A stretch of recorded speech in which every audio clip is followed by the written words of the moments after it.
Olá, amigos, querida audiência do podcast Evento Legal. Mais uma etapa a se cumprir nessa tarde com uma conversa muito descontraída com uma pessoa que tem um histórico de vida e profissional dos mais invejáveis do estado de Mato Grosso, uma mulher que representa na melhor expressão da palavra as mulheres do nosso país. Mas antes de apresentar essa nossa convidada, quero também me apresentar. Eu sou o Joeverton Silva de Jesus, conhecido por alguns como Dr. Joey. Eu tenho sempre dito, vou repetir, o doutor é apelido, não é doutorado não, porque tem gente que fica aí tirando sarro, mas não é. É doutor só por uma simples consideração. Esse é um podcast que é um dos projetos, fruto de um projeto da Central das Organizações do Estado de Mato Grosso, a Cor de Mato, e só está conseguindo sair do papel graças ao imprescindível apoio do Estado de Mato Grosso através da Secretaria de Estado de Cultura, Esporte e Lazer. Então a gente aqui já registra os agradecimentos, afinal, sem parceiros a gente não consegue fazer nada nesse mundo.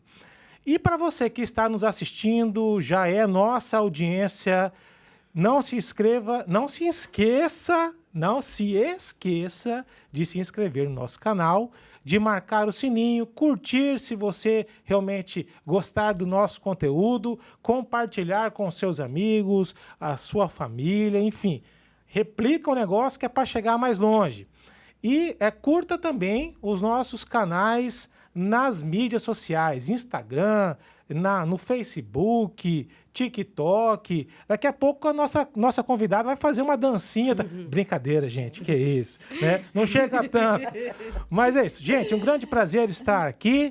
E do meu lado, como de costume, hoje a doutora Aline Coelho. Coelho, porque tem acento circunflexo no E. Então e como nós estamos com uma professora hoje, que é nossa convidada, eu não posso falar o português Coelho errado. Então, Aline Coelho, por favor, seja bem-vinda, minha amiga. Muito bom estar aqui com você.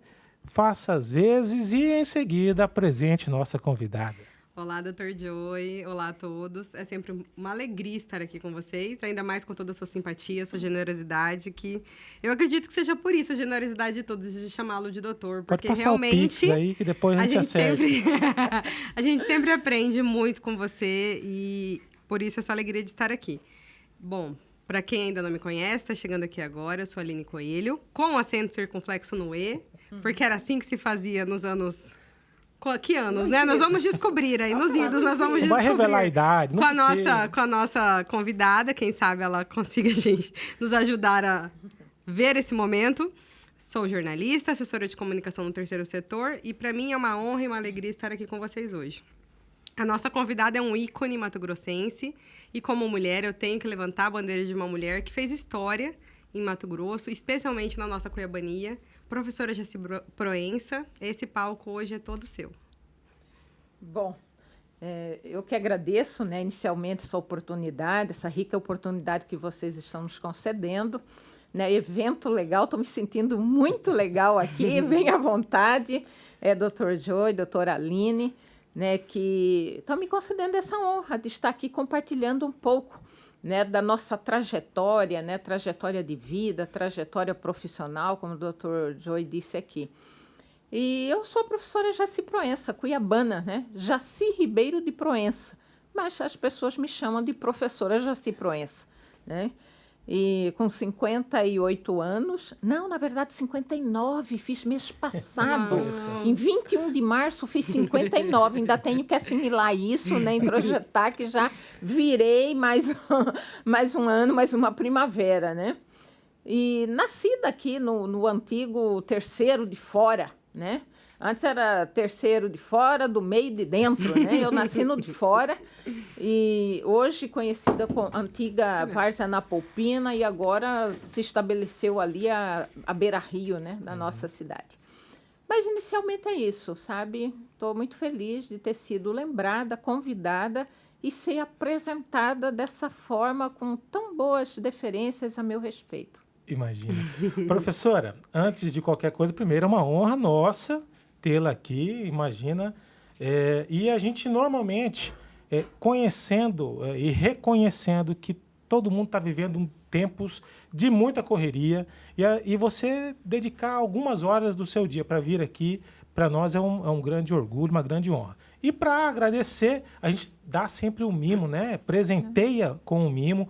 É uma simples caneca, mas que leva muito mais do que a caneca em si. Todo o carinho de toda a equipe Cor de Mato. Carinhosamente está aí gravada com o seu nome. Exatamente.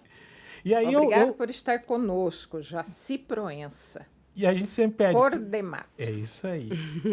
Para já abrir... Gratidão. Aí a Tayane, que está aqui cuidando de toda a estrutura por trás das câmeras, ela vai colocar um líquido para a senhora e, assim, a gente, como é um espaço muito, muito vinculado à cuiabania, a gente não tem bebidas chiques. Aqui a gente vai ter um nó de cachorro, vai ter uma raizada, né? Se a senhora quiser ir um uísque, alguma coisa, nós não vai ter. Não, né? a gente não bebe isso, não. Ah, então, só uma água, né? Tá bom, né? Cafezinho tá bom. Uma água, um café. Se tiver aí, por exemplo, um chá de capim-cidreira, aí vai. Rapaz, mas aí deu até saudade. Aquele cheiro de mamãe, terra né? molhada. Vovó. Finalzinho. Posso tirar? Por Tá favor, tão bonitinho por favor. aqui. Olha, vocês não têm noção do mimo que é, gente. Até embalagem, sabe? Com todo esmero, muito bacana.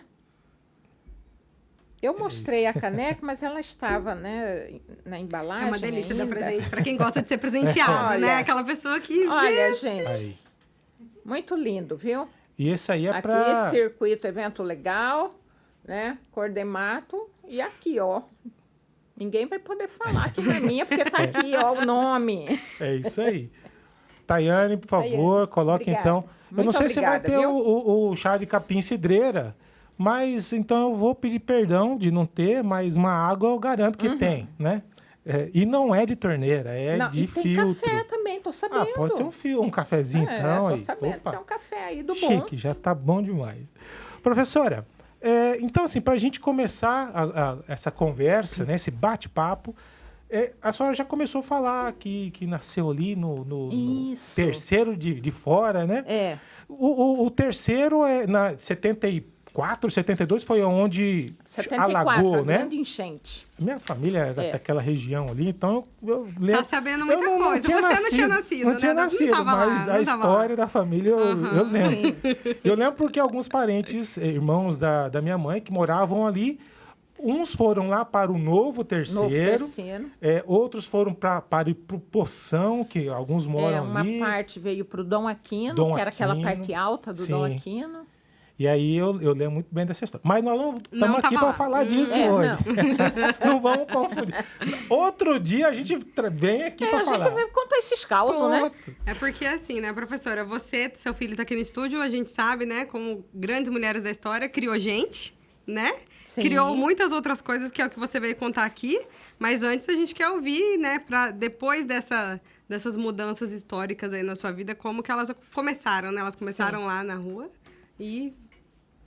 Para onde foi? Bom, a senhora já revelou pra gente que são 59 anos. 59, né? Até esquecido, viu? Pois já tá vendo? Conta um pouco dessa história. Quando a Jaci resolveu ir para a educação. Sim. Quando virou professora Jaci, né? Sim. Eu acho que é importante até compartilhar isso. Eu nasci no dia 21 de março de 1964.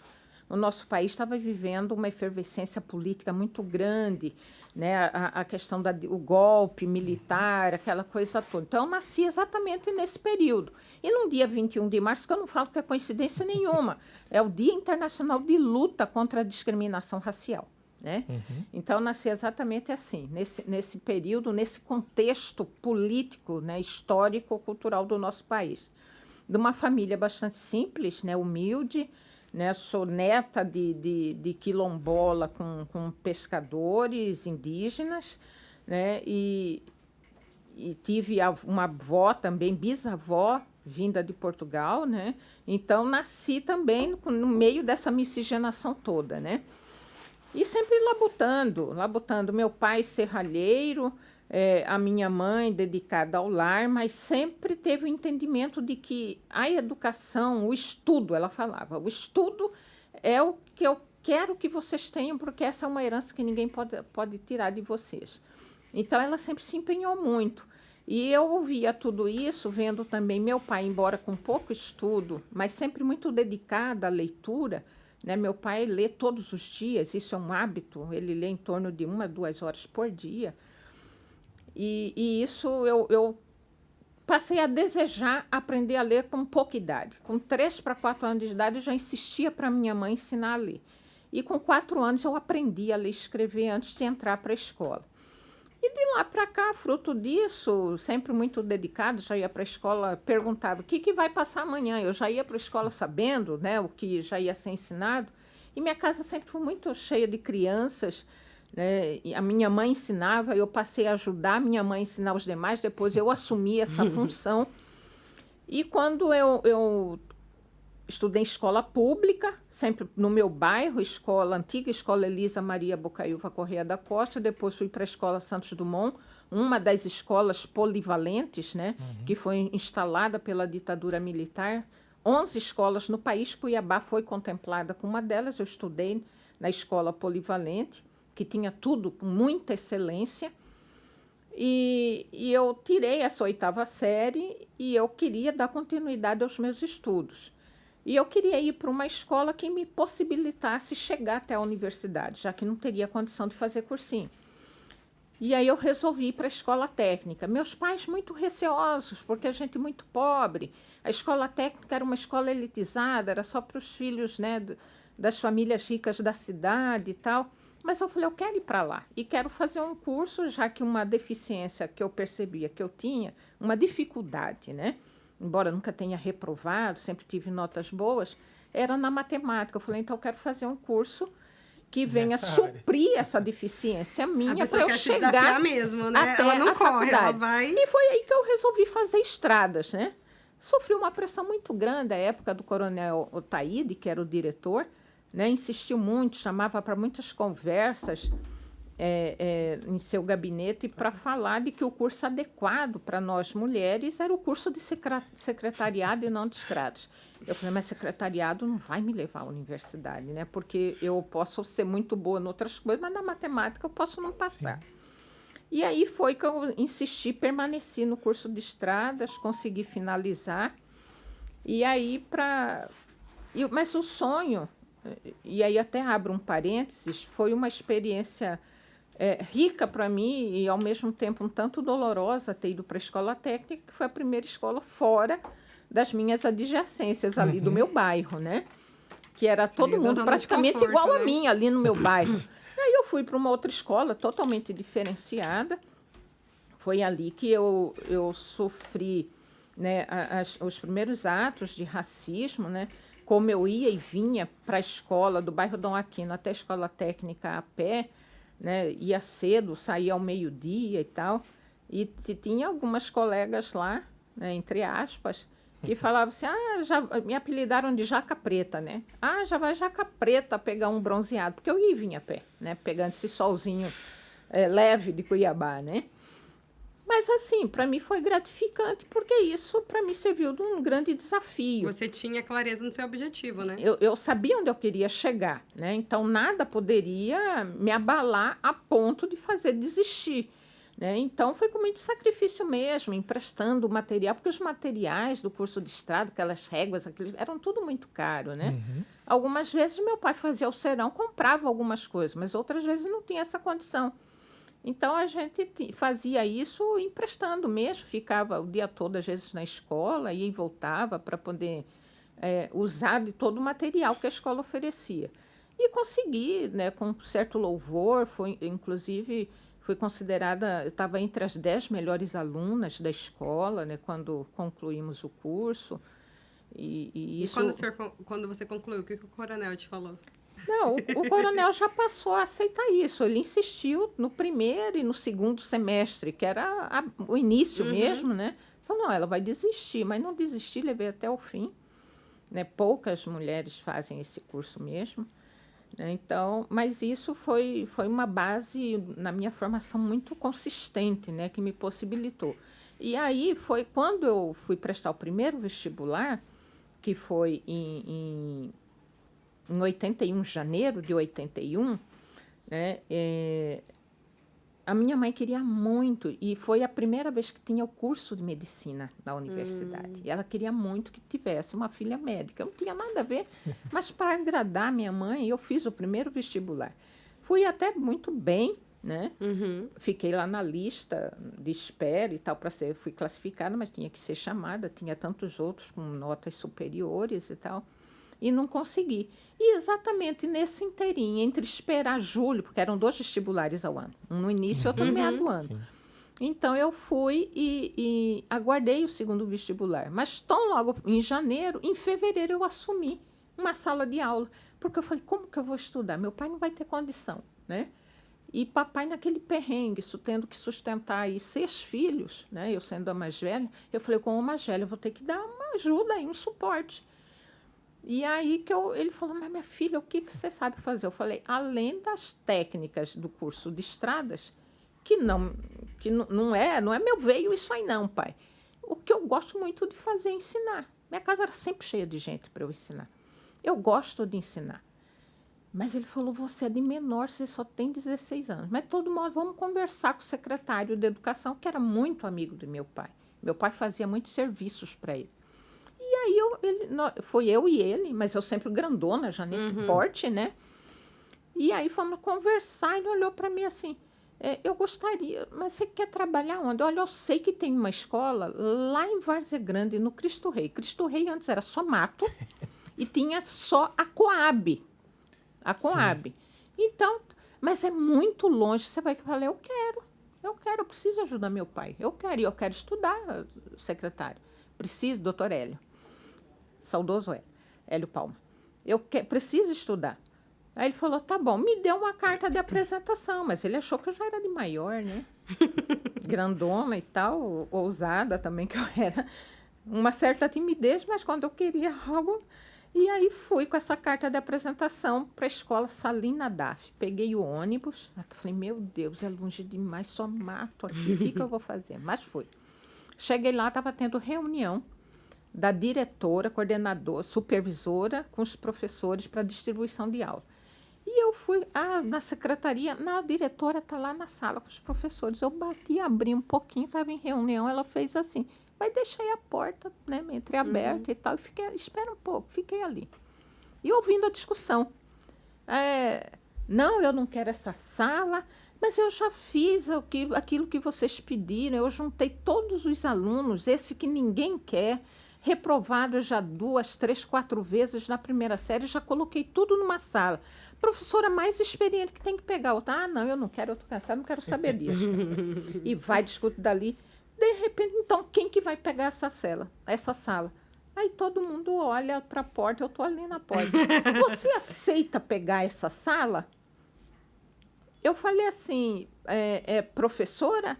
Professora ganha quanto? E a gente administrativo ganha quanto? A professora ganha muito mais. Não, eu quero sim, eu aceito esse desafio. E foi assim que eu comecei.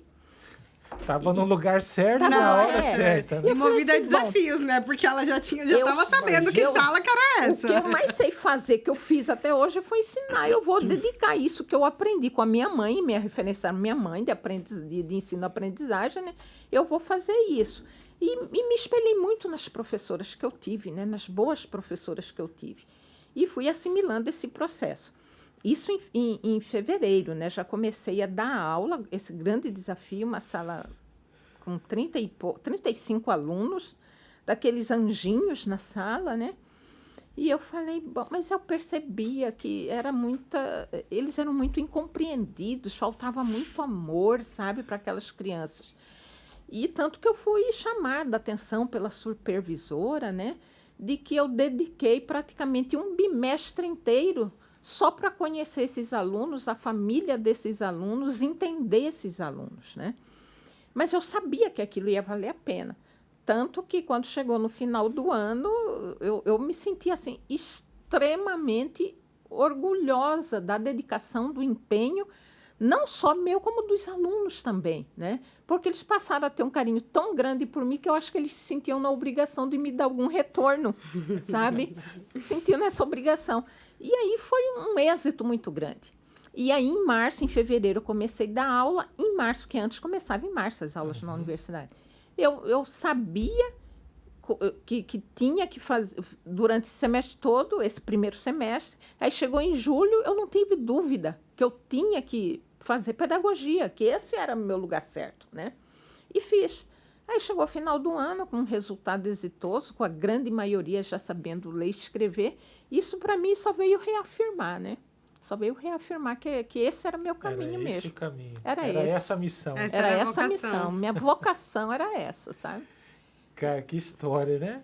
Então, assim, bom, primeiro, a gente já percebe que foi por onde a vida foi te levando e era para ser, né? E era para ser. E de lá para cá, qual foi o caminho?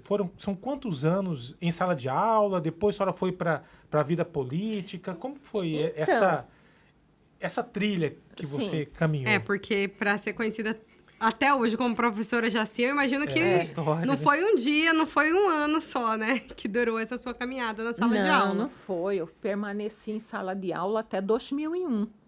Uau! Até 2001 permaneci em sala de aula, né? E De nessa 80, isso de 81? de 81, 20 anos. 20 anos. em sala de aula. E nesse processo todo aí, estando já em sala de aula, então já era uma profissional, fazendo o curso de pedagogia na universidade, e cheguei na universidade em 81, naquele período todo também da ditadura, aquela fase toda de transição, né? Então, eu já me envolvi. Cheguei no momento de efervescência dentro da universidade. Cheguei, já ouvia falar de paralisação. Falei, não pode ser. Eu estou entrando agora na universidade, demorou Acabei de muito para mim chegar, chegar né? aqui. Eu quero aprender, eu quero estudar, não. E aí fiquei sabendo de uma tal de Assembleia Geral, que eu nunca tinha, né? Eu sabia direito o que era isso. Lá fui eu, para uma Assembleia Geral. E estavam os estudantes reunidos lá e tal. E eu queria falar, né? Levantei a mão, porque eu queria falar também, colocar minha opinião. Só que me perguntaram, mas você é do qual CA? Eu não sabia o que era CA. Eu falei, como? Do qual CA que você é? Do qual centro acadêmico? Aí eu fiquei assim, qual curso que você é? Eu falei, eu sou do curso de pedagogia. Foi só risada. Deram gargalhada e tal. Foi aquele deboche, porque eu não sabia até então que o curso de pedagogia era chamado de curso de caça-maridos, né? E a gente foi recebendo essa denominação por alguns anos ainda, né?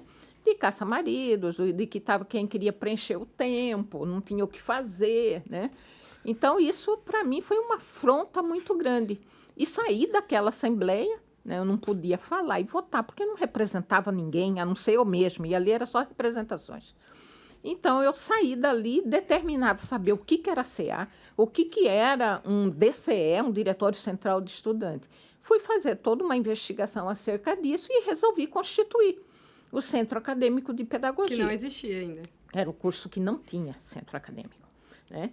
Então, constituí com grande dificuldade, porque a grande maioria estava ali e não queria saber mesmo dessas coisas, né? Estavam ali, algumas já atuavam mesmo na educação, mas a grande maioria não. Mas porque a gente tem que lembrar o recorte histórico, né? Sim, como você era o falou, né? período. Era um período que as pessoas não queriam se envolver politicamente com nada. Não queriam com nada. Mas aí eu consegui constituir uma chapa, né, de 5 pessoas, né? Tinham 3 homens, né, e 2 mulheres. Fiz toda a movimentação, passei nas salas conversando acerca disso, consegui esses heróis e heroínas aí para compor. E fui a primeira presidenta. E pasmem vocês, depois de todo esse trabalho, e teve um dos homens que se julgava que, pelo fato dele ser homem, ele que tinha que ser o presidente, né? E aí já começou o primeiro embate, né, também aí.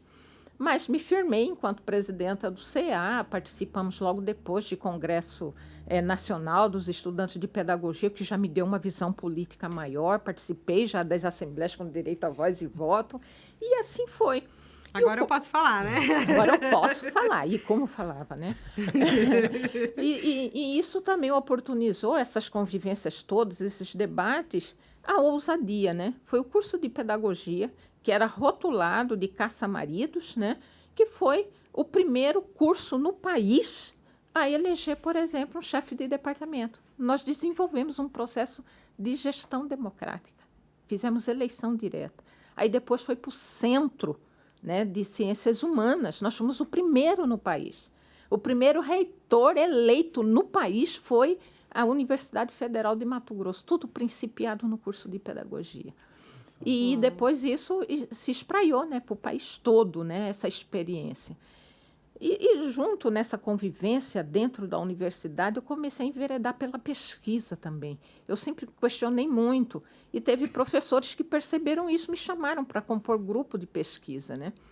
E foi aí que eu participei de algumas pesquisas, e a última delas na universidade foi exatamente para investigar o que justificava duas escolas de mesmo porte, com o mesmo quadro de professores, terem rendimentos tão distintos, uma com alto rendimento e a outra com baixo rendimento. E a conclusão que a gente chegou foi exatamente que a escola que adotava uma gestão democrática, a produtividade era maior. E foi com esse arcabouço todo, esse pressuposto científico todo levantado, que quando eu saí da universidade, prestei o teste seletivo da prefeitura para diretor de escola, né? Foi um teste seletivo nacional, tinham 11 vagas, né? Eu tirei em segundo lugar, e, na verdade, aqui de Cuiabá, apenas 2 pessoas passaram, o restante veio tudo de São Paulo, do Rio, do Paraná para cá. 2 daqui passaram, eu tirei em segundo lugar, e tive o privilégio de escolher a escola que eu queria experienciar a minha gestão. Eu escolhi uma escola nova, né? Tinha uma escola, Tereza Lobo, vizinho da minha casa, uma quadra da minha casa, que eu poderia escolher, eu não escolhi. Eu escolhi uma escola nova aqui no Cochipó, no Parque O'Hara, Moacir Gratinando Orileu, que também era só mato, só tinha escola lá no fundo. Eu falei, eu quero começar do zero essa experiência da gestão democrática. Comecei o primeiro ano, e já fiz a defesa, na verdade, a defesa perante a banca para me ser selecionada foi exatamente da gestão democrática. Aí, no final do ano, em 86, eu assumi, em 28 de fevereiro de 86, eu assumi a direção da escola. Em dezembro, eu realizei eleições diretas envolvendo a comunidade escolar. E essa experiência foi mal vista por alguns da gestão à época municipal, mas, por outro lado, era a secretária Sérgio Checharenko, secretária de Educação. Ela me chamou para um diálogo para ver até que ponto, quais eram as minhas intenções com esse processo. E eu explicitei para ela, ela entendeu perfeitamente e adotou a gestão democrática no município de Cuiabá. Quando ela alçou a Secretaria de Estado de Educação, ela também implantou no Estado a gestão democrática e Cuiabá, Mato Grosso, passou a ser referência no país. Foi o primeiro lugar, né, do país que adotou a gestão democrática, eleição para diretores de escola. E assim foi concomitante. Junto com isso, a militância no movimento estudantil, já enquanto estudante. Eu, já como profissional professora, já me envolvi com o movimento sindical. Antes era a AMP, Associação Mato Grossense de Professores. Aí eu participei de um grupo que queria ousar também em termos de organização, queria quebrar aquele pensamento de que as associações eram só para assistencialismo da categoria, mas tinha que ser um organismo, né, de luta, de conquista, de avanço de direitos. Constituímos uma chapa, disputamos a eleição e vencemos as eleições, né? Vencemos as eleições, eu permaneci por 11 anos na direção da AMP, que depois nós transformamos em AMP, Associação Mato Grossense dos Profissionais da Educação, e depois nós transformamos em Sintep, que era o Sindicato dos Trabalhadores do Ensino Público de Mato Grosso. Foi referência também no país, né? Então, aí eu permaneci até 2001. Enquanto estive em sala de aula, eu permaneci na organização sindical, né? E de lá para cá tudo isso, uma coisa foi puxando a outra, depois acharam que pela minha militância, pela minha ousadia,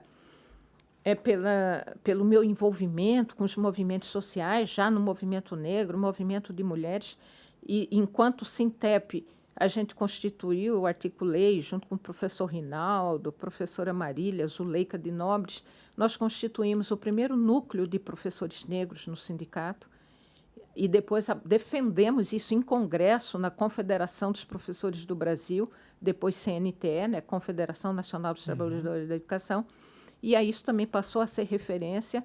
Todos os demais organizações sindicais dos educadores passaram a adotar também esse núcleo, né, de professores negros, né? Tá explicado, então, porque Mato a senhora Grosso escreveu tanto já, né? Mato Grosso história, né? Mato Grosso, em que pese ter um olhar de estranheza por parte dos grandes centros, mas é pioneiro em muita coisa. Muita não coisa. tenho dúvida. Muita coisa mesmo. Mas aí você estava falando tudo até 2001. Então, 2001 aconteceu uma grande mudança na sua vida, né? Sim. Aí, 2001, em função dessa... Coronel Meirelles me convidou para assessorá-lo quando o Dante alçou ao governo do Estado. O Coronel Meirelles assumiu, né? Ele era vice, assumiu como prefeito. Ele me convidou para compor a equipe dele, assessorá-lo, né, nessas questões todas. E aí depois eu fui designada para a Secretaria de Planejamento como assessora especial. E ele tinha um desejo de ter uma forma de administração diferenciada em Cuiabá. E aí eu, o professor Jefferson, inclusive, a Maristelo Camura, nós compusemos uma equipe e nós formulamos, eu tenho até hoje um manuscrito, né, desse trabalho, que a época estava principiando, né, a informática, Sim. a internet, essas coisas todas, computador, e nós formulamos a proposta de reforma administrativa, político-administrativa de Cuiabá. Tanto que, a partir desse período para cá, Cuiabá passou a ter 4 regionais administrativas, né, norte, sul, leste e oeste, e uma rural, né, que permanece até hoje. É o modelo até hoje, né? Sim. É o modelo até hoje. Eu tenho manuscrito desse projeto, né? Tá lá. Tudo até hoje eu adoto isso. Para mim, até os livros meus eu escrevo à mão, até hoje. Tudo é à mão. Tem dado certo, né? Para quem Tem dado certo. Eu já tentei fazer de modo diferente e bloqueia, não vai. Então, foi assim, né? Secretária de Planejamento, e aí já falaram que eu tinha que ter uma representação partidária, um mandato, né? Aí me lançaram, eu nem estava em Cuiabá. Me lançaram como candidata a vereadora, né? E eu fui candidata a vereadora, faltou poucos votos, não me elegi à época, mas fazendo campanha a pé, sem um tostão. Eu fiz um piquenique dançante, à época era moda em Cuiabá, era forma de lazer em Cuiabá. Eu fiz um piquenique dançante, onde as pessoas tiravam um papelzinho para ver que mantimento, alimento que ele ia doar para fazer a refeição, o almoço, né? E fruto disso aí, eu vendi os ingressos para esse piquenique, as pessoas contribuíram. E com esse recurso que eu arrecadei, eu fiz 100 cartazes, 100 camisetas para minha campanha e 1000 panfletinhos, né? Fala santinho, né? Essa que foi minha campanha à época, né? Para vereadora. E faltaram 100 e poucos votos para me eleger à época. Que ano é isso, professora? 2000. 2000. Gente, é duro pensar, né? Que 2000 já faz 23 anos. 2000.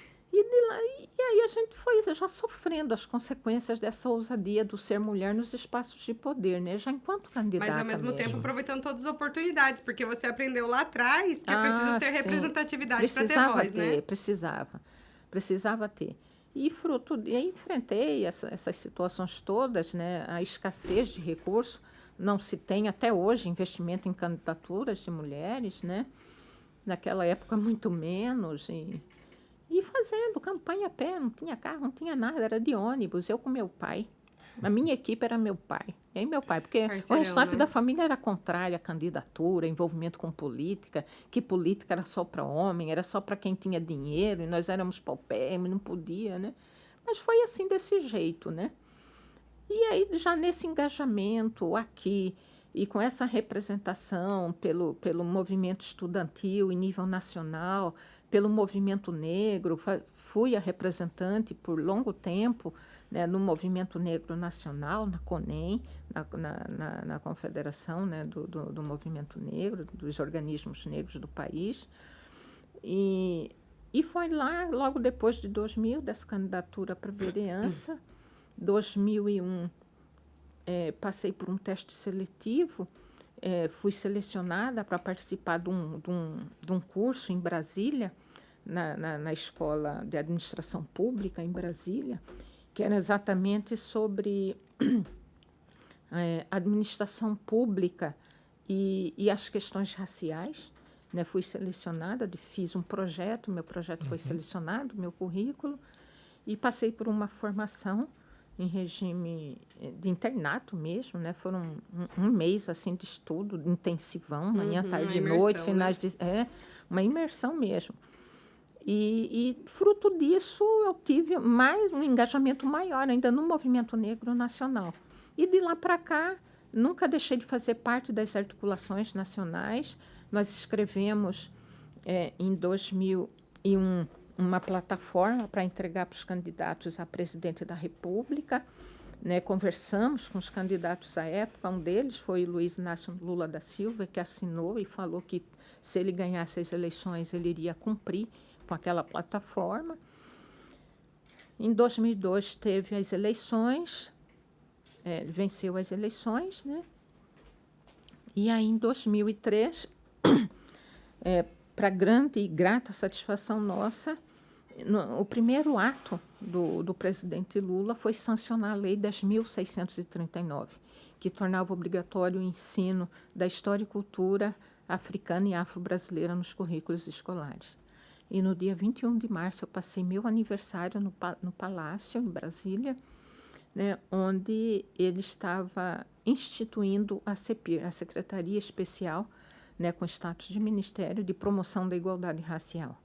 E aí eu fui convidada para compor essa equipe de governo, né, ali para elaboração das políticas de ação afirmativa para a população negra, indígena, cigana e todos os demais, né, excluídos desse país. Fui a primeira gerente de quilombos e 4 meses depois eu tive o privilégio de ascender, né, fui nomeada em função de um êxito que eu tive na política de quilombos. O presidente achou que eu deveria ter uma posição maior no governo. Ele me nomeou como diretora, né, de políticas de ação afirmativa e até fui cogitada para vir assumir o ministério. Só que nesse interim veio o desafio político-partidário, né? O MDB, o PMDB, eu estava afiliada ao PSB à época. O MDB, o PT e outros partidos começaram a me procurar para compor chapa para vice. Só que eu estava me propondo a vir como candidata a prefeita. E tive que abrir mão do cargo em Brasília, dessa perspectiva de vir a ser, inclusive, a ministra, para assumir um desafio aqui, para ficar mais próximo dos meus e poder contribuir mais efetivamente aqui. Fazer uma transformação local, né? Local. E nesse processo o partido me lançou como candidata a prefeita, mas aí houve toda uma negociação, formação de alianças e tal. Foram até Brasília, os 3 partidos, né, estiveram lá em Brasília para convencer a doutora Reis a me deixar ser vice por este ou aquele partido. E a decisão final foi para me compor a chapa, à época, com o Wilson Santos, né? E eu acabei me tornando vice do Wilson Santos. Né? Formamos essa dobradinha, enfrentamos um grande desafio, que parecia que estava já tudo perdido, 20 pontos atrás, né? Mas fomos para um segundo turno. Acho que foi a última eleição que podia ter showmícios, não era? Sim. Na campanha. Olha, mas como que a população Olha, gostava? a pessoa se entregando de novo. Olha, na verdade, a população mesmo ia para ver os shows, né? Só que antes dos shows tinha que nos ouvir, né? Mas foi uma experiência extremamente rica, né? Também dessa campanha. Né, que chegou a ponto, inclusive, do companheiro Wilson, à época, falar assim, olha, eu desisto, né, te peço perdão de ter tirado de Brasília e tal, mas está tudo perdido. não tem mais nada o que fazer. Eu falei, você pode desistir, mas eu não vim para isso, não. Eu deixei Brasília para desistir, eu vou lutar até a última hora, porque eu sinto no meu coração que nós vamos virar essa, que nós vamos vencer essas eleições. Não, mas as pesquisas indicam tudo ao contrário e tal. E aí, tanto que foi exatamente aí nesse período que eu efetivamente vim à frente, né? Fui para a rua, fui para a mídia, né? As propagandas, tudo. Passou a utilizar mais essa minha imagem, né? E não é que deu certo. Deu certo, né? E a gente assumi logo depois das eleições o governo de transição, conduzi, né? O governo de transição para levantamento de toda a condição da prefeitura e ver de que modo que a gente ia implantar toda a nosso programa de governo, né? Conduzi a elaboração do programa de governo, da área social toda, eu que conduzi toda também. No manuscrito? Toda no manuscrito, toda. Você não tem noção. E assim foi, sabe? Tivemos essa alçada a esse mandato de vice-prefeita, assumi por 5 vezes, né, enquanto prefeita, por pequenos períodos de 10 dias e tal. Teve um que foi mais longo, de 15 dias, mas tive essa oportunidade por assumir por 5 vezes. Implantamos algumas políticas que foram pioneiras no país, já que eu tinha formulado, junto com tantos outros companheiros em Brasília, nada melhor do que começar a experienciar aqui, né? Foram experiências também exitosas à época, e que Cuiabá se tornou referência. Eu percorri o país inteiro levando a experiência de Cuiabá, sabe? Infelizmente, não se transformaram numa política de Estado, né? Foi uma política de governo, permaneceu até 2010, enquanto eu estava na gestão, né? Permaneceu até 2010, e tão logo eu deixei a gestão, né, já com a alçada do Wilson, que veio para candidato a governo, não foi vitorioso, mas não poderia reassumir, né? O Chico Galindo, já como vice-prefeito, se tornou titular, e não havia, de certo modo, essa compreensão da importância dessas políticas. Eu não estou querendo dizer aqui que foi tudo a perder, né? Não foi, porque foi feita a semeadura, né? Tanto que, exatamente, eu fico, assim, até um certo modo confortada, porque até hoje eu encontro pessoas que fazem referência àquele período que a gente esteve ali, né? Por exemplo, as escolas. Tem muitas escolas que começaram projetos aquela época conosco, a exemplo do Cuiabá Afro, o estudo da história e cultura africana afro-brasileira, da questão indígena, a questão da mulher, né? Retomamos o Conselho dos Direitos da Mulher, constituímos, foi o primeiro Conselho Municipal de Promoção da Igualdade Racial, foi de Cuiabá, no país. Então, todas essas experiências, elas permanecem até hoje, né?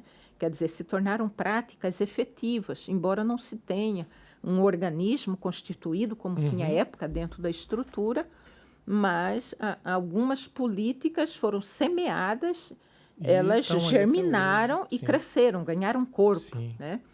Então, eu posso dizer que não foi tudo perdido, não. Se acabaram algumas situações... Mais importante que tudo lançou luz, né? Porque quando passa a existir, as pessoas sabem que pode existir, né? Alguém já pensou sobre isso e pode voltar a pensar. Com certeza. É igual essa questão da valorização da própria cultura. Em 1999, numa ousadia também, pensamos num projeto que era o Troféu Arara Azul aos propulsores da cultura matogrossense. Estava uma fase difícil, sabe? A classe, as categorias todas envolvidas assim, estava num período de baixa. E eu falava, gente, não é possível, a gente precisa dar um estímulo. E aí eu pensei nesse projeto do Troféu Arara Azul, né? E eu falei, mas aqui ninguém apoiava isso. Eu falei, eu vou lá para Brasília. Foi eu, o Jefferson, nós dois fomos para lá e tal. Fui para falar com o ministro, sem agenda, sem nada. Chegamos cedo, plantei ali na recepção do gabinete do secretário. A secretária falava, não, tem que ter agendamento, não sei o quê. Eu falei, olha, mas eu vim de tão longe, falava Mato Grosso, à época era fim de mundo. Então, eu vim de tão longe. Ela, mas você veio de lá sem... Eu falei, eu vim, eu tive que aproveitar essa oportunidade de estar aqui numa atividade, né? E estou aqui, vim com o projeto debaixo do braço para apresentar para o ministro.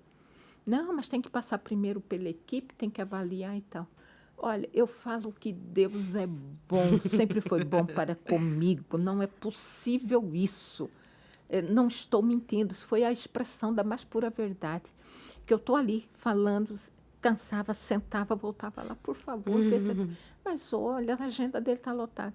Pasmem vocês. Eu ali estava lotado, eu fui sentar numa outra salinha. Pois exatamente nessa salinha, quem que chega, abre uma porta e entra nessa salinha? O ministro. Era Jucá à época. Ele sai ali, eu topo com ele. Falei, ministro e tal. Olha, eu sou a professora Jaci Proença de Cuiabá, mas eu vim de longe para falar com o senhor. Você veio de Cuiabá. Você tem agenda? Eu falei, olha, é isso que eu quero dizer para o senhor. Já falei ali com a moça, com a secretária, ela não está entendendo. Eu vim de longe. Eu estou aproveitando a oportunidade que vim de longe, preciso falar com o senhor. Eu estou com esse projeto aqui. Ele falou assim, mas comenta aí, o que é esse projeto? 30 segundos para você. Bem rápido. Olha, na verdade, o setor da cultura, o senhor acabou de assumir, está em baixa e tal, e eu preciso de algo para motivar os artistas da minha terra. O senhor já conhece? Já foi lá? Não fui. Então, o senhor precisa ir lá. O senhor precisa ver lá, precisa de uma motivação. Aí ele olhou rapidinho assim, olhou o custo do projeto. Não, mas, olha, vamos fazer o seguinte, você não quer fazer isso pela Lei Rouanet? Eu falei assim, olha, se o senhor oportunizar, eu faço isso pela Lei Rouanet. Falou, fulano, vem aqui. Olha, já cadastra esse projeto aqui da professora pela Lei Rouanet e tal, já dá aí autorização, papel para ela levar. Ela vai em busca de apoio lá.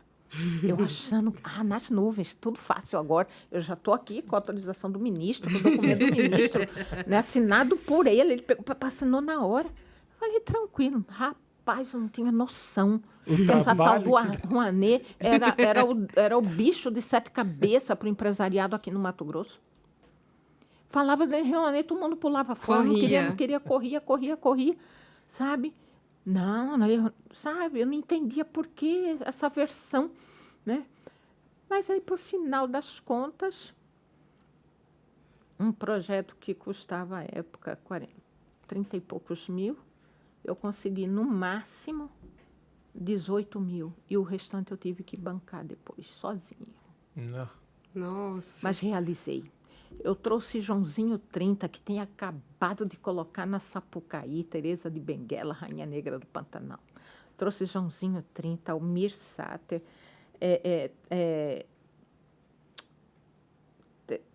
como que é? Você para mim fala. Isso que não quer. Ai, meu Deus. Falhou agora. A de Mato Grosso do Sul, né, gente. da minha época. TT Espíndola, né? TT Espíndola. Perdoa, TT, se você estiver assistindo, tá? Sabe, veio Leci Brandão, veio tanta gente de fora que eu já tinha contato, por quando Leci Brandão foi militante junto comigo, né? Eu ia para fora e trouxe esse pessoal para cá, trouxe 32 militantes. Trouxe Dona Zica, Leci Brandão, a Mauri Queiroz, gente de toda parte do país para cá, para conhecer esse nosso chão aqui. Que todo mundo tinha uma versão, ficava com medo quando falava para vir para cá. Pensava, nossa, mas e a onça? Ela vai vir bater na porta. Era só isso que se mostrava daqui, né? Fritando ovo no asfalto. Sim. Aí, sabe, foi maravilhoso tudo isso, né? E pegamos, assim, todas as áreas, né? Eu, Jefferson, Clausita, elencamos, assim, aqueles que se destacavam. Por exemplo, João Ormonde, hoje reconhecidíssimo. À época, nós concedemos o troféu Arara Azul. As pessoas não conheciam, mas o João Ormonde tinha cada composição belíssima. Ele era um funcionário atrás de uma escrivaninha na Empaer. Você está entendendo? Aí ele recebeu esse prêmio, ele ficou tão entusiasmado, ele resolveu chutar o balde e alçar. Foi para São Paulo conquistar o que ele tem hoje, sabe? Esse reconhecimento, né? E se aprimorou num tanto, e leva Mato Grosso aí para todos os cantos, sabe? Então, seu Caetano, que confeccionava a viola de coxo à época, e depois quem herdou isso, né, foi o Alcides, né? Flor Ribeirinha, sabe? Hoje, que faz o programa na TV? Pescuma, né? Pescuma, Henrique e Claudinho, aquela época, em 99. Bolinha recebeu, atrás, né? Bolinha chorava copiosamente, que ele nunca imaginou. Ele foi meu professor de música, Bolinha. Sabe, uma pessoa formidável que formou muita gente, sabe, passou noções básicas de música. Eu fiz parte da banda, né, de música. Eu fazia atletismo, era atleta do professor Nato, saudoso Nato. Me ajudou muito ali na escola técnica, muito, devo muito, né, ao professor Nato, ao Bolinha, maestro Romão, né, coisas maravilhosas assim. Então, tudo isso foi um resgate. Né? Professora, a história... Isso eu quero retomar de novo. O segundo troféu Ararazu aos propulsores da cultura. Foi o primeiro e foi o primeiro Nunca mais e ficou teve mais. nisso. Eu fiquei chateado que depois pegaram um nome, né, deram para um troféu também Ararazu, só que não para a área geral da cultura. Foi um curso, né, um projeto da área da educação. Mas pegaram o nome, Troféu Ararazu. Direitos autorais aí, gente. Mas, professora, trazendo um pouco para o contexto... É muita história, vixe, é muita... e riquíssimas, né? Trazendo um pouco para o contemporâneo, para os dias atuais, nós temos aí, aqui com a Cor de Mato, a honrosa, o orgulho de ter uma parceria em um projeto que é capitaneado pela senhora, que a senhora sempre teve aí comprando as grandes brigas, por assim dizer, né? Na verdade, a defesa pelas grandes causas. Tanto do aspecto racial, e eu falo também como filho de negros, como negro. Eu já venho de uma época que eu não sofri tanto assim, mas mesmo assim eu sempre alguma passagem de alguém que faz uma piadinha, alguma coisa. Eu digo assim, sempre que para algumas pessoas, pela amizade, não é preconceito. Não é. Mas dependendo da pessoa como fala, com a intenção que ela quer falar, ofende, não, né? Com ou sem amizade, é preconceito, sempre é preconceito, racismo. né? E é um preconceito estrutural, se seja né? consciente ou não deixa de ser. O fato de não ter a consciência que não deixa de ser racismo. Exatamente. E aí a senhora hoje atua também nessa causa da defesa das mulheres. Nos últimos tempos, não que a mulher tenha ganho mais importância, porque a mulher sempre foi muito importante, mas a mulher levantou a bandeira e disse, opa, acho que a gente tem o nosso espaço, temos que brigar, a política ainda precisa desse olhar, tem hoje já o percentual imposto pela lei, né? Que na prática, às vezes, é usado mais, preenche as vagas, mas sem essa preocupação de se a pessoa vai ser eleita ou não. É uma visão minha e a senhora vai ter oportunidade de dizer. Na verdade, assim, as mulheres, ao longo da nossa história, sempre atuaram, né? Hoje, evidentemente, com um número maior, mas antes sempre tiveram mulheres que ousaram. Sim. A exemplo aqui que eu falei, a Teresa de Benguela foi uma mulher que ousou. Mais recentemente, Dona Teresa Arruda, no Quilombo de Mata Cavalo. Né? Saudosa Teresa Arruda. Depois veio a neta, Gonçalina. Né? E tantas outras mulheres, né? Que sempre ousam e não se conformam com a realidade, né? Com o cenário. Mas aí a gente tem que pensar que a estrutura tá contra, né? É nadar contra a maré, né? Nadar contra a maré. Você falou. Teve só um prêmio só, não foi por um motivo qualquer, né? Muitas dificuldades que você enfrentou, com certeza, te desestimulou a continuar. E dentro agora, vindo, né, trazendo para os dias de hoje, a parceria com o projeto, né, de prevenção à violência contra a mulher, também é um pouco nadar contra a maré, como também falar sobre racismo, porque as pessoas, ninguém se enxerga como alguém que provoca uma violência ou não enxerga o problema nas suas próprias atitudes, né? Exato. Como você falou, se é um amigo, se é alguém que tem intimidade. Você pode não ver um problema, ele pode não ver um problema, mas é um problema. Não deixa de ser, Não deixa de ser um problema, né? Então, você tratar desses assuntos realmente é mexer com as estruturas sociais, né? É falar, olha, a gente tem que olhar para o problema e a gente tem que criar uma solução para ele. Porque né? inclusive o que a gente usa muito nos nossos posicionamentos e campanhas, né?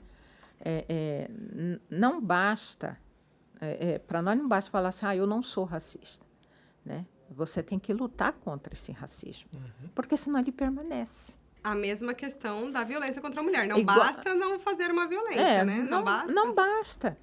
Quer dizer, se você não se posicionar em torno desses fatos, dessas situações... Em defesa dos direitos das mulheres, a gente não vai alcançar a equidade, então, não avança. Então, por exemplo, as mulheres sempre ousaram, e principalmente, eu faço um recorte aí, as mulheres negras, elas foram... eu diria que foram a mola propulsora mesmo desse avanço na questão das mulheres.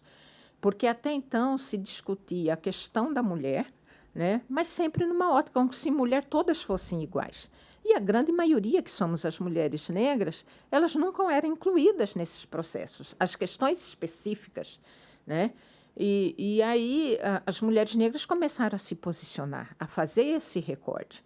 Que se há uma desigualdade em função em função de ser homem e mulher, só dizer que há essa distinção não é suficiente, porque dentre essas, entre homens brancos, homens negros, mulheres brancas e mulheres negras, a diferença ainda é maior, a diferença, né? É muito grande, é muito grande, né? Em condições, né, de vivência, né, em questões salariais, em questão de atendimento aos seus direitos básicos também. Né? As mulheres negras são as mais, em termos de violência, são as que mais sofrem violência. Né? Em termos de necessidades básicas, são as que menos têm uma habitação, que menos têm saúde, sabe? Bate recorde em ter menos. Mas no que é de pior, bate recorde em ter mais. Você está entendendo? Sim, então, sim. somos mulheres negras. Então, não tem como a gente não ter esse olhar. Nós temos que abordar essas questões, né? Então, quando a gente... Mas também para a gente avançar, isso não é como se diz, isso é problema da mulher, isso é problema dos negros. Não é. É um problema de todos nós. Claro. Né? Nós estamos inseridos numa sociedade que sofre todas essas questões aí, né, esses fatores, né, e que se essa sociedade quer avançar, quer chegar num patamar, ter uma qualidade maior, né, ela precisa ter esse olhar pelo todo. Né? E esse todo, ele é diverso. Mesmo porque não é um todo uniforme. É uma mulher negra que está aí, infelizmente, sofrendo mais violência que as outras, mas não é ela que está causando a violência, né? Ela está sofrendo a violência. Então, ela é a vítima. Quem que está realizando, né, esse ato infeliz? O nosso papel enquanto sociedade é olhar para isso e tentar criar uma solução. Porque quem quer viver numa sociedade onde a gente tem os dados de violência que a gente tem hoje, né? É uma situação realmente triste. A sociedade também... Mato Grosso ser recordista. Né? Entre as cidades mais violentas está Mato Grosso. Né? As cidades de Mato Grosso é muito triste.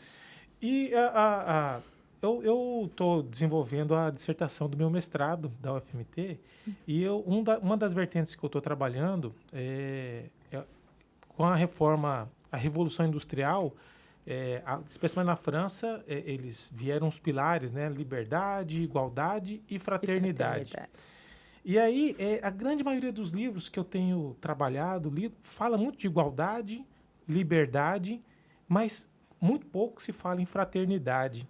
E a sociedade hoje, me parece que vive uma ausência de fraternidade. E aí, em que sentido? Não é nem o sentido religioso da palavra, mas é assim, não é problema meu, não quero saber. Os negros que se virem para lá, eu vou preocupar com o meu. Em briga de marido e mulher, ninguém mete colher, assim, né? Não é meu casamento. Eu não sei se... Eu ouvi isso num programa de rádio, semana retrasada. Não, e serve para tudo, né? Eu sou homem, mulher quer igualdade, problema dela, não é problema meu. E aí a sociedade está vivendo, cada pessoa preocupada com o seu umbigo, com os seus problemas, e aí acha que o problema do outro não influencia. Tá Não muito reflete. distante de mim, né? E a senhora acabou dizendo, né? É um problema de todos nós, da coletividade, da coletividade. sociedade, né? E reflete nos nossos filhos, nos nossos Porque netos. nós somos parte que compomos um todo. Se uma parte está afetada, compromete as demais. Né? É igual o nosso corpo. Claro. É um corpo. O corpo humano, vamos órgão fazer que não essa funciona analogia como se fosse, Sim. né? Essa analogia. O corpo social, se uma parte não funciona bem, não está bem, a outra também provavelmente não deverá estar. Ou tão bem quanto poderia estar. E quando a gente olha do ponto de vista da luta por direitos, né? Porque nada mais é do que o direito. A professora fez o recorte da mulher negra. A mulher negra, o que ela quer? Ela quer viver. Viver com qualidade, tendo seus direitos atendidos, que é o básico e é o mínimo, não é a mais. E quando a gente olha do ponto de vista dos direitos, se as pessoas, todas as pessoas entendessem que, como o senhor costuma falar, né? Um bordão seu, inclusive, né? Dividir significa multiplicar, né? A gente... Só soma dividindo, Só soma né? dividindo, né? Infelizmente, se faria diferença. Não é porque a gente está fazendo aqui esse projeto para a mulher que é necessário, é verdadeiro, tem os seus porquês e é muito legítimo, que vai deixar de atender outra pessoa, pelo contrário. Sim. Inclusive, assim, eu quero até agradecer mesmo, né, a Cordemato, né, a Assembleia Legislativa, a Secretaria de Estado de Assistência Social, né, por essa parceria que a gente estabeleceu. Porque, por exemplo, nós constituímos, eu apresentei um projeto à Assembleia Legislativa que era para instituir na Assembleia, e foi um projeto pioneiro no Brasil também, uma Câmara Setorial temática que debruçasse sobre toda a legislação existente e as políticas públicas existentes para a garantia de direitos das mulheres. Aquelas existentes, a gente deveria fazer toda uma análise das leis existentes e políticas públicas existentes e, a partir daí, propor também novas legislações e novas políticas. Fizemos audiências públicas, foi um trabalho ao longo de 2 anos que realizamos ali na Assembleia Legislativa, conduzindo esse processo todo.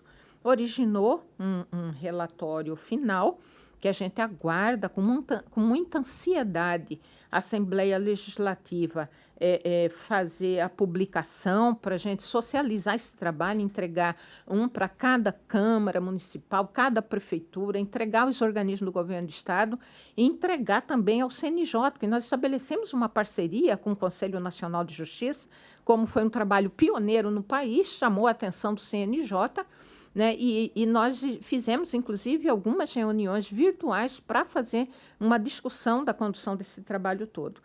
Então, nós aguardamos esse retorno por parte da Assembleia Legislativa. Mas, logo após a realização desse trabalho, né, da Câmara Setorial Temática, a gente percebeu, aí veio toda aquela questão da pandemia e pós-pandemia, e a questão da violência, os índices foram lá para o alto. Né? Mato Grosso ganhou o cenário nacional como um dos maiores em violência. Então, eu falei, gente, está acontecendo algo aí, não é só a questão, tudo bem, houve todos esses reflexos, esses fatores aí provenientes da pandemia, mas agora que vamos supor que já está sob controle, o que justifica, então? Né? E a situação está se agravando.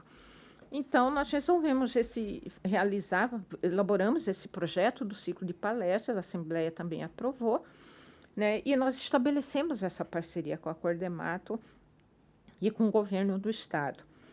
E foi incrível esse processo de discussão. Né? Começamos em 4 municípios, né? Que foi Rondonópolis, que está aí apontando como um dos maiores, Rondonópolis, Cáceres e Vila Bela, que apontou como 0, antes era altíssimo, com algumas políticas que eles adotaram, eles conseguiram reduzir, por exemplo, o feminicídio. Não que acabou a violência, mas o feminicídio, que é o estágio mais grave da violência contra a mulher, deixou de ocorrer por 2 anos. Né? Então, a gente queria fazer esse paralelo do porquê que municípios considerados grandes municípios, já com a adoção de algumas políticas, se elevou a mais de 100%, porque que outros, em região de fronteira, muito vulnerável, conseguiu reduzir, né? A tal ponto de estabilizar. Né? E Chapada dos Guimarães. Gostaríamos muito de ter feito em Sorriso, que é considerado o mais violento do país, mas, infelizmente, infelizmente nós não conseguimos essa interação, né, com o município para poder realizar, e eles preferiram fazer num outro momento. E agora, a gente pretende dar continuidade nesse trabalho, né? A Assembleia Legislativa achou que seria importante dar continuidade. Mais uma vez, estou solicitando a parceria da Cordemato, da Secretaria de Assistência Social, para a gente poder realizar agora em mais 6 municípios. Porque, pasmem vocês, após a realização nesses 4 municípios, ganhou uma repercussão na mídia, né? Esse trabalho. E outros municípios agora não param de ligar querendo que a gente faça a mesma coisa, né? Então, eu penso, realizamos 4 no início deste ano. Espero que agora, para esse segundo semestre, a gente consiga realizar esses 6 e aí, gradativamente, a gente vai conseguindo... Chegando aí em todos os municípios atender do os outros né? municípios. Falta só 130. Só E o interessante é que, durante o processo de discussão, né, nesse ciclo de palestras, algumas medidas já estão sendo adotadas, porque a gente está envolvendo o executivo, né, de cada município, o legislativo de cada município e o judiciário de cada município. E, agregado a tudo isso, as organizações que atuam com a questão da mulher. É que, além de levar essa informação para as mulheres, né, que estão lá, né, o nosso público civil, né, que estão lá para lembrar os seus direitos, algumas até saberem os seus direitos, porque nós, infelizmente, nós estamos numa bolha de pessoas que sabem os seus direitos, sejam sociais, sejam financeiros, sejam reprodutivos, sejam trabalhistas, mas tem pessoas que desconhecem, que não têm acesso ao Dr. Joy, né? Que não pode ligar para o Dr. Joy e falar, doutor, me ajuda. Então, além de levar essa informação para essas mulheres, o projeto também, ele se destaca por ser esse propulsor, né? Sim. Por fazer isso, provocar essas entidades. Elas são parceiras, elas vêm até o projeto e são provocadas a falar, vamos olhar para esse problema e vamos criar uma solução para ele, porque do jeito que está não dá para continuar. E foi interessante que nos 4 municípios chegaram a essa conclusão. Não significa que a situação se agravou porque ninguém está fazendo nada. Pelo contrário. Mas está ocorrendo assim. Eu sou judiciária, faço a minha parte, você, executivo, faz a sua parte. Estão desagregados, não estão fazendo ações integradas. E ninguém né? consegue resolver o problema. Não estão trabalhando em rede. Então, alguns municípios que não estavam atuando em rede já que estavam todos ali, vamos começar a trabalhar em rede? Vamos nos unir, definir um plano de ação conjunto para a gente atingir tal objetivo? Então, isso foi extremamente positivo nesse ciclo de palestras. E o interessante também que, durante esse período de realização, nós aplicamos um formulário de levantamento para a gente poder detectar até que ponto que realmente aqueles que estão diretamente envolvidos têm um conhecimento, por exemplo, da legislação existente que dá todo o suporte, que respalda a ação de cada um desses organismos, né? A gente vai poder entender se eles realmente têm conhecimento das ações que cada organismo desenvolve, né? Por exemplo, tem uma questão que fala assim, vocês trabalham em rede? Teve gente que respondeu que sim. Aí, logo na mesma, que você pergunta, quais são os organismos que estão atuando em rede? Não sabem. Não sabem. Você conhece... Você já ouviu falar da Lei Maria da Penha? Sim. Quantas vezes? Uma vez, 2 vezes, 3 vezes, várias vezes. Aí você pergunta lá, a Lei Maria da Penha tipifica a violência de qual forma? Não. Tem gente que lembra só da física, não lembra das outras 4. Não lembra da moral, da psicológica, da patrimonial, da sexual. Não lembra, não sabe. Não sabe. Então, assim, isso... E aí você pergunta, se alguém chegar... Você perceber que uma mulher chegou na sua sala de aula, no seu consultório, ou chegou na sua unidade de saúde, ou no projeto social, toda machucada, que você percebe que foi vítima de violência, mesmo ela negando que caiu, que aconteceu algum acidente, o que você faz diante disso? Não sabe o que fazer. Não sabe. Então, o que originou? Já estou aqui antecipando alguns dos resultados. Que há uma necessidade urgente de um curso de capacitação. Como fazer o enfrentamento a essa violência doméstica? Porque as pessoas não estão sabendo como fazer. Querem fazer esse enfrentamento, mas não estão sabendo como. Essa fase, na verdade, então, está sendo um diagnóstico, realmente, né? Sim. Para entender, né, como que a gente vai seguir. E é um trabalho E o desenvolvido... projeto já está sendo elaborado, desse curso de capacitação. E esse trabalho das palestras que foram feitas, ele é conduzido por várias mulheres que são expoentes, né? Sim. Inclusive do Poder Judiciário. Altamente doutora Maria Erotides foi minha comprometidas com a professora. A doutora Mini, que é professora... Sim. Eu não fui aluno dela no mestrado, mas ela é uma das professoras do FMT, inclusive, juíza. se pudesse citá-las, né? Porque fica o registro a todas, Quem pode são? citar quem são, né? Quem são os palestrantes? Além da senhora, é evidente. Sim. A gente coordena, né, esse processo todo, mas a gente também participa enquanto palestrante. Nós temos aí a desembargadora Maria Erotides, que conversamos com ela está à disposição para percorrer à medida do possível, Claro. já que está ocupando aí uma dela. função extremamente importante no Tribunal de Justiça enquanto vice-presidenta. Nós temos a defensora pública, a doutora Rosana Leite, né, muito comprometida, conhecedora profunda dessas questões da mulher. Nós temos a Eliane Chunacalo, né, que é Bacairi, é presidenta da FEPOINT, tem uma atuação muito forte junto às mulheres indígenas. Participamos de vários encontros, cursos, inclusive na aldeia. Ela me levou na aldeia para fazer essa discussão. Nós temos também a Tenente Coronel Emirela, que desenvolve um projeto maravilhoso que tem dado excelentes resultados, que é a Patrulha Maria da Penha. Conversei também, embora não atuou ainda conosco, mas já conversei, se colocou à disposição a própria desembargadora Maria Helena Póvoas, né, deixou recentemente a presidente do tribunal, falou que agora ela vai ter poderá, né, dependendo da agenda, ela poderá estar conosco, participando. Nós temos a Kátia Arruda, né? Que ela faz um trabalho maravilhoso. Esteve conosco, né? aqui Ela esteve aqui com vocês, já né? no podcast. E eu, inclusive, fiz a grande gafe de chamar né? de Kátia Abreu. A Kátia Abreu. Oh, meu Deus. Ainda bem que errei para cima, né? Pelo menos Aqui, ó. A delegada Jorzilete, né? Que é da Delegacia Especializada da Mulher. E esse aqui é o projeto, né? Tá pegando aí, né, Marquito? Legal. E é um trabalho fantástico, como a senhora já bem adiantou, que só para eu complementar, resultante Claro. desse primeiro ciclo, já tem outras mulheres também se colocando à disposição para estar junto conosco. Nada melhor do que o resultado de um bom trabalho para poder chamar mais trabalho, né? E como a gente sabe aqui, né, como empreendedores do terceiro setor, que é com parcerias que a gente cresce, chega mais longe, chega Com mais certeza. pessoas, né? Professora, nós já estamos com mais de 1 hora e 10 minutos de conversa. Gente, eu nem percebi. Boa, né? Porque a conversa está boa, né?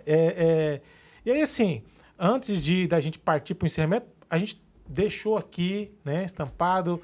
Nós não temos uma câmera no teto, mas acredito que a câmera está ali pegando apenas algumas das suas obras, né? Fala rapidamente sobre essa sua grande produção, esse né, seu literária, lado, né? De escritora, de poetisa. Aonde as pessoas podem encontrar os seus livros para quem quiser adquirir, comprar, presentear aí alguém com as suas obras? Bom, na verdade, a gente começou a compartilhar mais os nossos escritos. Eu sempre escrevi desde criança, mas isso foi recentemente no período da gente estar assim, trancafiada por conta da pandemia, né? A gente começou a escrever incentivada por alguns amigos, né, que temos fora aqui do estado. E aí eu ousei, foi o primeiro que eu participei, foi esse aqui, participei de um concurso, né?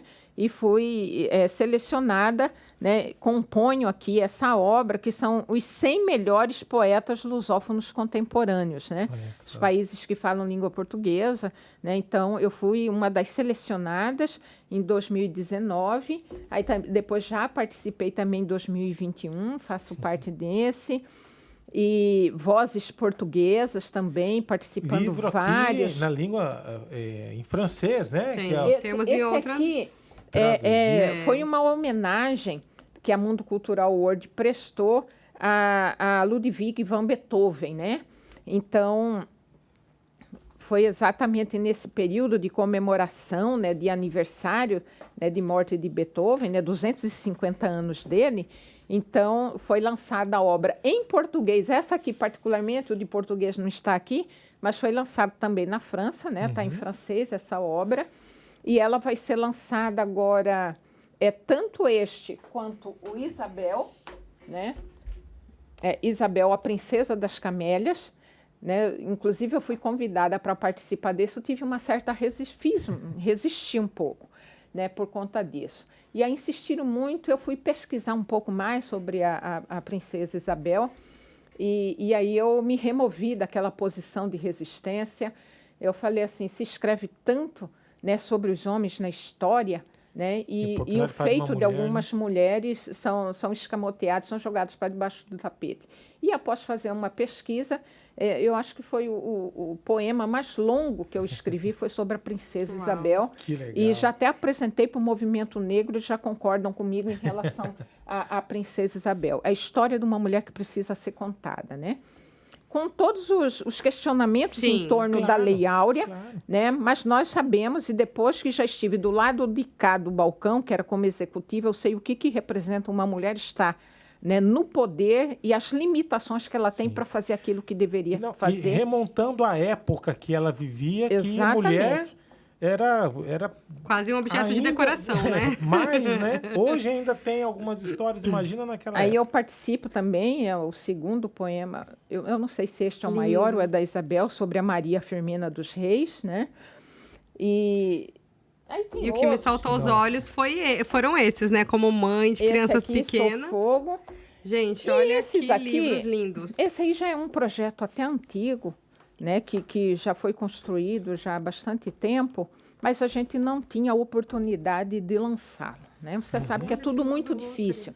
Se para você ver com a música, com o teatro, né, se torna difícil para a literatura não é valorizada, é muito difícil. Ainda mais nos tempos de hoje, que você fala de imprimir alguma coisa. Não, mas tem na internet. Tem na internet, a gente fala exatamente. Sobre, né, escrever poesias, falar sobre literatura, né, gente? É muito difícil, mas eu sou cuiabana de nascença, mas moro toda a minha vida na Vargem Grande. Então, aí lancei o Conhecendo daqui, Cuiabá, e mas ano passado foi esse, e o Várzea Grande foi este ano, né? Que a gente lançou. E eu fico muito feliz, assim, que fala assim que o que é de casa não é visto, não é valorizado. Mas, felizmente, lá fora as pessoas têm reconhecido. E tanto que esse trabalho, Conhecendo Cuiabá, né, que foi...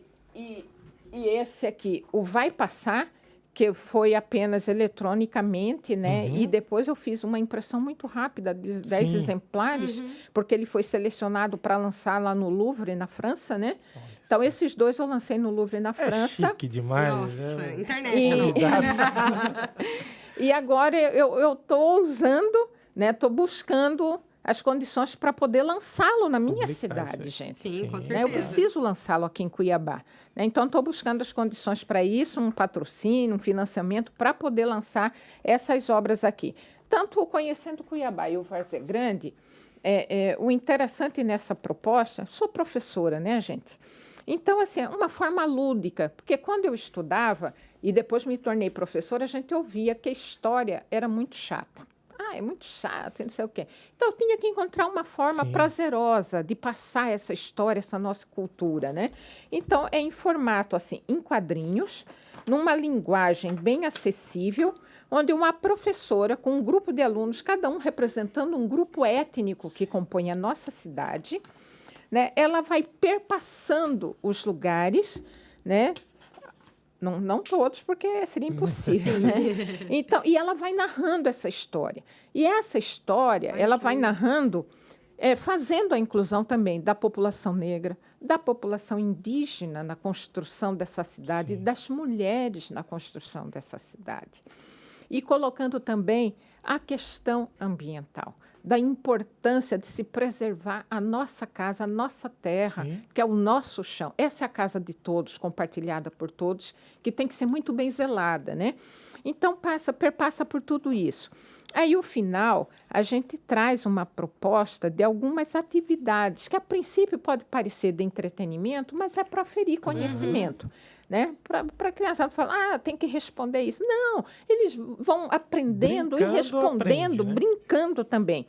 e traz uma poética regional, né? Eu não poderia deixar de colocar Como, poética né? regional. Então, eu trago, né, a Luciene Carvalho, que aborda a questão da negritude, e trago o Ives Cuiabano Scaff, que faz a inclusão da população indígena nessa narrativa dele, né? E aí o interessante é que aqui está a versão em português. Na hora que chega ao meio, vai estar de ponta cabeça, entendeu? Vai estar de ponta cabeça, e aí, tá vendo? Era negra, Luciene Carvalho. Está de ponta cabeça. Você vai fechar e vai virar literalmente de ponta cabeça, porque aí vai estar todo o conteúdo espanhol. Então, como solicitado lá na França, eu vou retornar em setembro, se assim Deus me possibilitar essa rica oportunidade novamente, eu vou estar lançando, tanto conhecendo Cuiabá quanto conhecendo Várzea Grande, em francês, e o Vai Passar, que eu lancei, mas foi, né, em português. Professora então, eles Jaci, pediram para lançar. uma informação que me passaram aqui, que é para perguntar. Tem um motivo para ele estar em preto e branco a revista. Sim. Também é o lado professoral, né?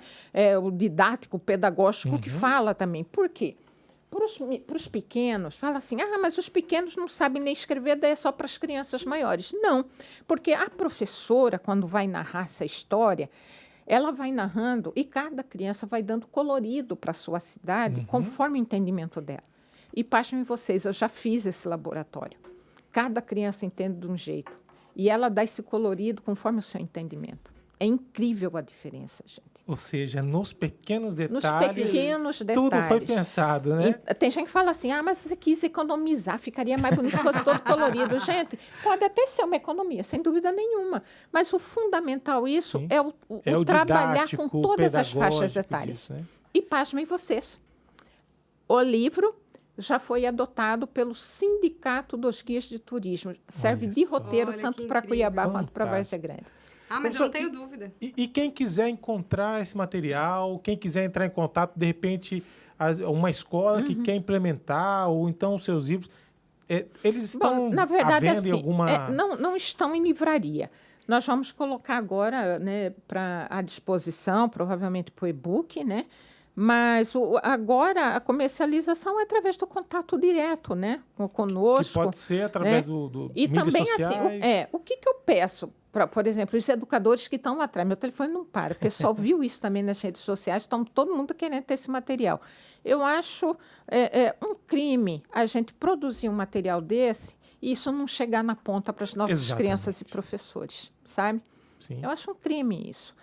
E eu espero que os secretários de educação, tanto de Cuiabá, de Várzea Grande, do próprio Estado, né, tenham esse olhar, né, e possam fazer aquisição desse material para chegar até as mãos das nossas crianças.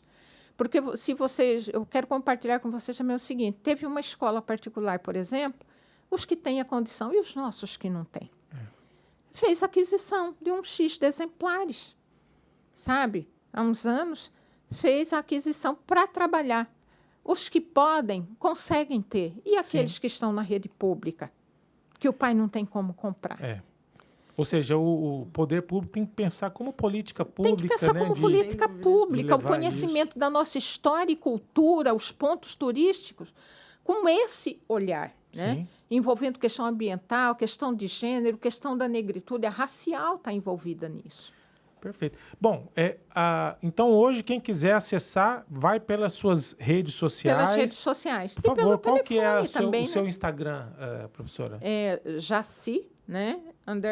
_Proenca. Proenca. Proenca. Então, anota aí, gente. @Jaci _Proenca.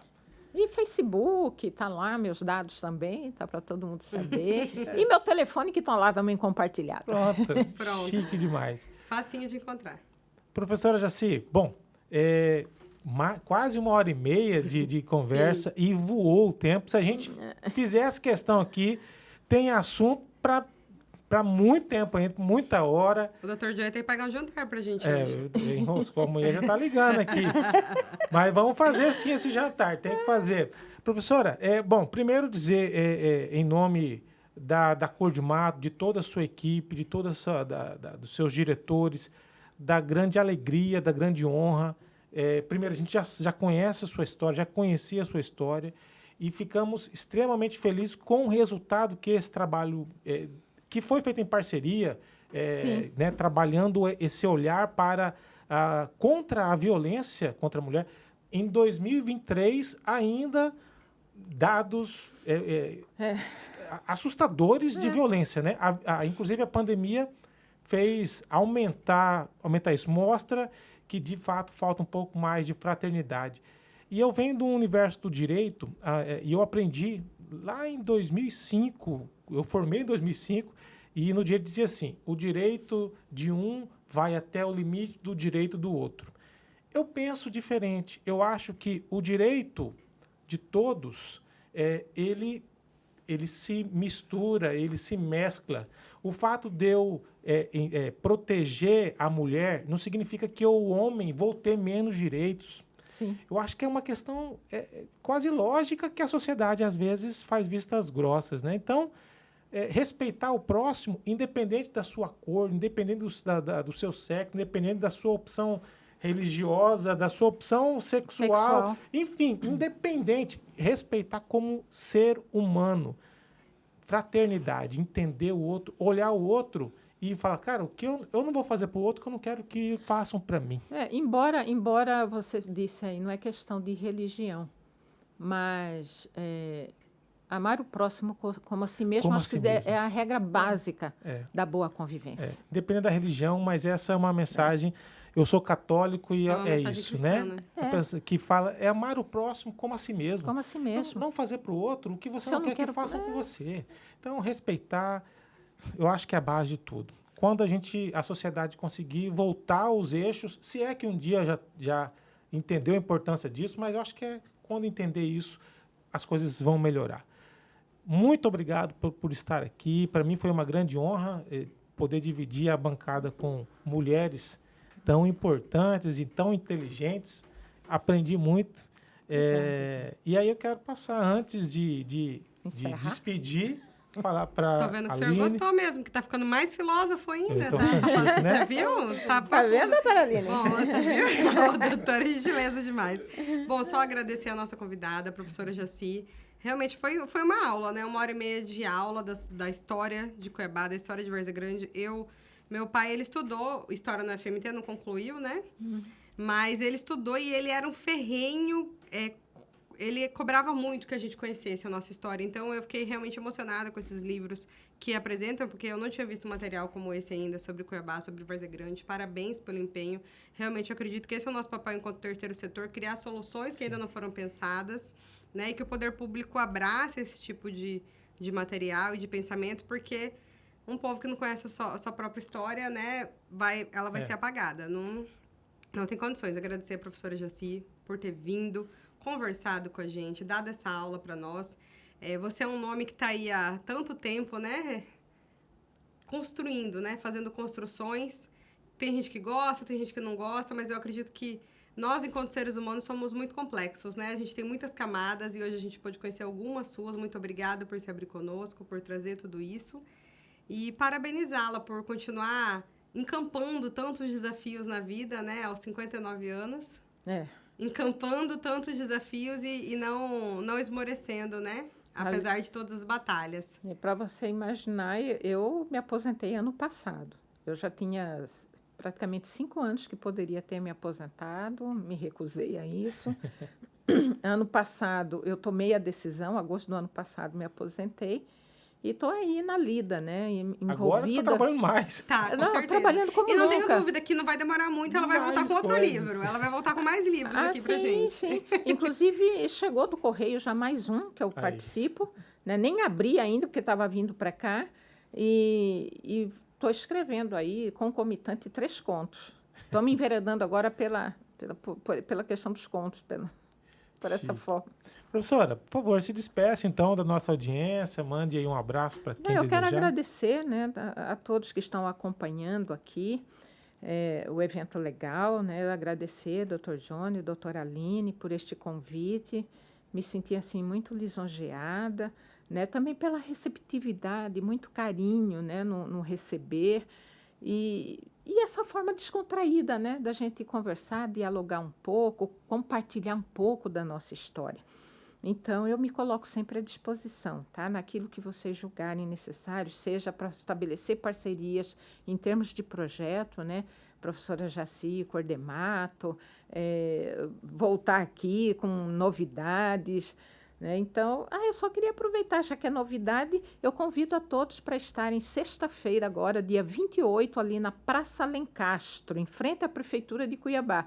Né? Vocês sabem, o projeto Feira Popular Artesanato na Praça, que é voltado para mulheres chefes de família e aquelas que querem deixar a condição, né? Esse ciclo da violência. Então, completamos 17 anos este ano com esse projeto, né? E agora nós estamos ocupando os diversos espaços da cidade. Sexta-feira agora, dia 28, das 7 às 17 horas, ali em frente da Prefeitura de Cuiabá. Esse projeto ele acontece de quanto tempo? Ele ocorre uma vez por mês, né, na normalidade dele. Mas nesse mês de abril, que é aniversário de Cuiabá, essa já vai ser a terceira edição nesse mês, né? Aí, no mês que vem, nós já vamos ter também outras atividades em outros espaços, que aí depois eu compartilho com vocês para vocês informarem, né, os ouvintes, né, de vocês aí que acompanham o Evento Legal. Tá ótimo. Perfeito. Professora, mais uma vez, obrigado por ter vindo, obrigado por compartilhar tanta informação. Não se esqueça, pessoal, quem quiser acompanhar a professora Jaci Proença nas redes sociais, @Jaci_Proenca. Vai lá, com certeza tem muito conteúdo rico para vocês. Aproveitando também o convite, vá atrás dos nossos canais também. Pede pra gente também, né, doutor? Estado Amanhã, Evento Legal, enfim, muita informação, riqueza nas informações, clareza e trazendo assuntos que são importantes para o dia a dia. Eu acho que a nossa audiência que já conhece, para quem não conhece, com certeza tem muita coisa que vai lhe interessar. E a mensagem que fica é conhecimento, buscar conhecimento. A professora Jaci disse aqui, 59 anos de idade, mas está em plena atividade. Está indo buscar, já está planejando ir para a França daqui uns dias e voltando. E quando tiver mais informação, professora, por favor, o espaço está aberto para compartilhar com a nossa audiência. Fique à vontade. Tá certo. Muito obrigada. Agradeço mais uma vez o importante apoio do Estado de Mato Grosso, através da Secretaria de Estado de Cultura, Esporte e Lazer. Lembrar que esse projeto é fruto esse projeto contra a violência, né, ou da violência contra a mulher, é fruto de uma emenda parlamentar. Agradecer o deputado Wilson, que foi quem destinou uma emenda parlamentar para esse projeto, ou seja, entendendo a importância do tema, que é atual e importante, tem que estar mesmo sendo debatido para fazer cessar esse que é um dos problemas da contemporaneidade. A Cordemato agradece a sua audiência. Esse é o podcast Evento Legal, um projeto que tem o objetivo de levar luz a esse setor tão importante da economia, que é a cultura, que é o esporte, a arte, quem vive desse importante segmento. Se inscreva no nosso canal, marque o sininho, curta os nossos vídeos e nós nos vemos no próximo podcast. Fiquem com Deus e até lá. Até lá.